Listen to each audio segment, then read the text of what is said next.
You know what's scary? Most heart problems don't announce themselves with a dramatic moment in a hospital room. They build up quietly, tucked into the choices you made yesterday, last week, and the week before that. The alarm you snoozed. The salad you swapped for takeout. The stress you swallowed instead of managing. Your heart is always listening to your daily routine, and today we're going to talk about 5 habits that can genuinely strengthen it, backed by guidance that organizations like the American Heart Association and World Health Organization have been emphasizing for years. These aren't extreme changes. They're practical shifts that fit into real life, and by the end of this video, you'll know exactly where to start. Let's talk about what heart strength actually means, because it's not just about avoiding a heart attack someday. Heart strength is about how well your entire circulatory system functions right now, today. It's about whether your heart can pump blood efficiently without overworking itself. It's about whether your arteries stay flexible and clear, allowing oxygen and nutrients to reach every cell in your body. It's about your energy levels, your ability to climb stairs without getting winded, your capacity to stay focused during a long day. When your heart is strong, your whole body benefits. Your brain works better. Your muscles recover faster.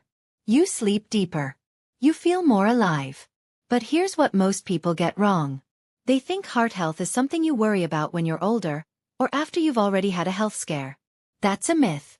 Your heart responds to how you treat it every single day, starting from your 20s, your 30s, even your teens. The habits you build now are either protecting your cardiovascular system or slowly wearing it down. The good news? Your heart is incredibly responsive. It doesn't need you to be perfect. It just needs you to be consistent with a few key things. And that's what we're diving into now. Let's start with the most fundamental habit, the one that changes everything else. Move your body daily. Not occasionally. Not when you feel motivated. Daily. And before you roll your eyes thinking this is about marathon training or gym memberships, hear me out. The movement that strengthens your heart doesn't have to be intense. It just has to happen regularly. Walking counts. Dancing in your kitchen counts. Stretching while you watch TV counts. What matters is that you're getting your heart rate up slightly and keeping your blood flowing consistently. Here's why this works. When you move, your heart has to pump more blood to supply your muscles with oxygen. Over time, this makes your heart more efficient. It gets better at doing its job with less effort, which means lower resting heart rate, better blood pressure, and reduced strain on your cardiovascular system. Your arteries also stay more flexible when you move regularly, which helps prevent the stiffness and plaque buildup that leads to serious problems down the line. And movement affects more than just your heart. It helps regulate blood sugar, reduces inflammation, improves your mood, and helps you sleep better, all of which circle back to support your cardiovascular health. So how do you start? Pick something you can actually stick with. If you hate running, don't run. If you love music, walk while listening to your favorite playlist.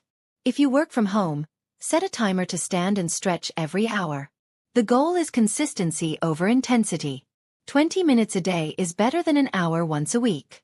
And if 20 feels like too much right now, start with 10. Start with 5. Just start.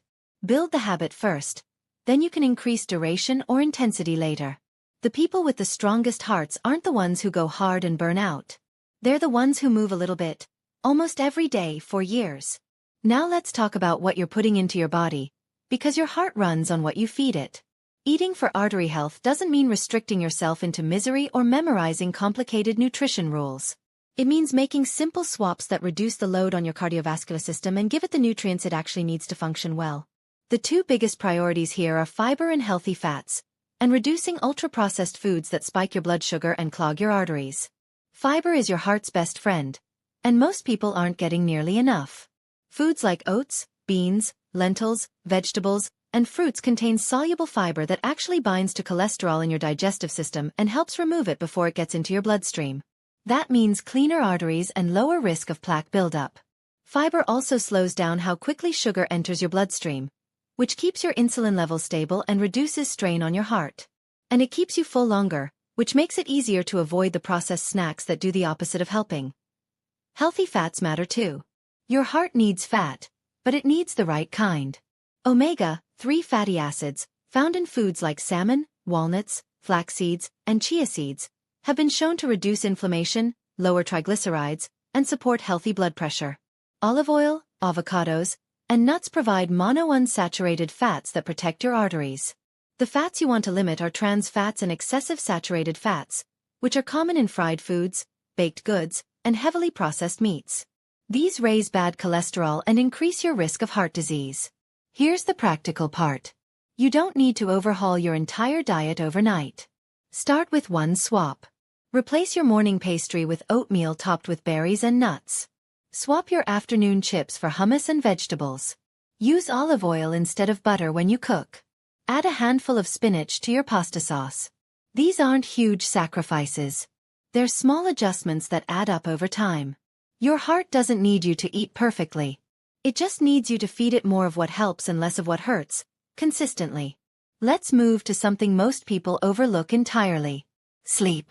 If you're skimping on sleep, you're actively working against your heart, even if everything else you're doing is right.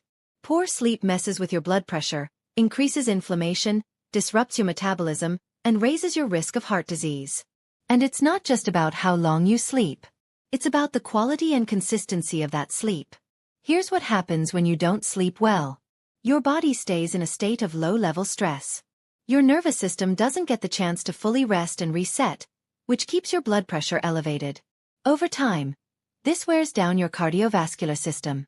Poor sleep also affects the hormones that regulate hunger and blood sugar, making you more likely to crave unhealthy foods and less able to process them efficiently. It's a cycle that compounds on itself. You sleep badly, you eat worse, you feel more stressed, you sleep even worse, and your heart suffers through all of it. The fix starts with sleep hygiene, which sounds boring but is incredibly effective. Go to bed and wake up at the same time every day, even on weekends. Your body thrives on routine. Make your bedroom actually conducive to sleep, dark, cool, quiet. Put your phone in another room or at least across the room, because scrolling before bed disrupts your circadian rhythm and keeps your brain wired. Avoid caffeine after early afternoon. If your numbers are consistently high, that's information you can act on, with lifestyle changes, medication, or both. Cholesterol is another key marker. Your body needs cholesterol, but too much of the wrong kind, LDL or bad cholesterol, leads to plaque buildup in your arteries. Over time, this narrows your arteries and restricts blood flow, which forces your heart to work harder and raises your risk of serious cardiovascular events. A simple blood test tells you where your levels are.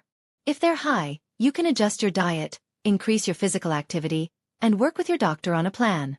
Blood sugar matters because consistently high blood sugar damages your blood vessels and increases your risk of heart disease, even if you don't have diabetes. Prediabetes and metabolic syndrome are incredibly common and often go undiagnosed for years. A fasting blood sugar test or an A1C test shows you where you stand. If your numbers are creeping up, you have time to reverse course with changes to your diet, exercise routine, and stress management. The point isn't to obsess over every fluctuation. It's to have a baseline, to know what's normal for you, and to catch problems early when they're easiest to address. Make it a routine. Check your blood pressure a few times a year. Get your cholesterol and blood sugar tested annually. If you have risk factors like family history, obesity, or a sedentary lifestyle, check more often. These numbers are feedback. They tell you whether what you're doing is working or whether you need to adjust. Let's quickly run through the things that actively hurt your heart, the habits you want to minimize or eliminate if you're serious about cardiovascular health. Smoking is at the top of the list. It damages the lining of your arteries, raises your blood pressure, reduces oxygen in your blood, and dramatically increases your risk of heart attack and stroke. If you smoke, quitting is the single best thing you can do for your heart. Not cutting back. Quitting. It's hard, but it's worth it, and there are resources and medications that make it easier than trying to tough it out alone. Chronic inactivity is another major heart killer. Sitting for long periods slows your circulation, raises your blood pressure, and increases your risk of blood clots. If your job keeps you sitting most of the day, break it up. Stand and move every hour. Take walking meetings. Park farther away. Use the stairs. Your heart needs movement to stay strong, and prolonged stillness works against it. Excess salt and sugar are sneakier because they're hidden in so many processed foods. Too much salt raises blood pressure by causing your body to retain water, which increases the volume of blood your heart has to pump. Too much sugar spikes your insulin, promotes fat storage, increases inflammation, and damages your blood vessels over time. Read labels. Cook more at home where you control what goes in. Choose whole foods over packaged ones whenever possible. And long-term unmanaged stress. We already talked about this, but it's worth repeating. Stress that never gets addressed becomes a chronic condition that wears down your heart and accelerates aging.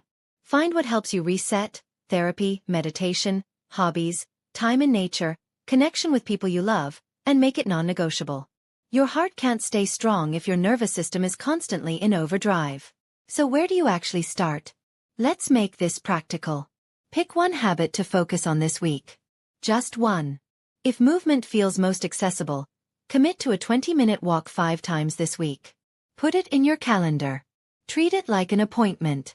If food feels like the right place to start, add 1 vegetable to each meal. Throw spinach in your eggs. Add a side salad to dinner. Snack on carrots instead of crackers. If sleep is your weak spot, set a fixed bedtime and wake time, and stick to it for 7 days straight. Notice how you feel. Next week, add a second habit. Maybe you start walking and now you also focus on winding down properly before bed. The week after, you check your blood pressure at a pharmacy and schedule a physical to get your cholesterol and blood sugar tested. You're not overhauling your life overnight. You're building momentum with small, sustainable changes that compound over time. That's how real transformation happens, not with motivation that fades, but with systems that stick. Here's the truth that matters most. Your heart responds to what you do repeatedly, not perfectly. It doesn't need you to be flawless. It needs you to be consistent. It needs you to care enough to make small adjustments that protect it, day after day, week after week, year after year. The strongest hearts don't belong to people who did everything right. They belong to people who kept showing up for themselves in small ways, even when it was inconvenient, even when it was boring, even when progress felt invisible. Your heart is always listening. Make sure what it hears is care, not neglect. Start with one habit. Just one. Drop a comment and let me know which one you're choosing.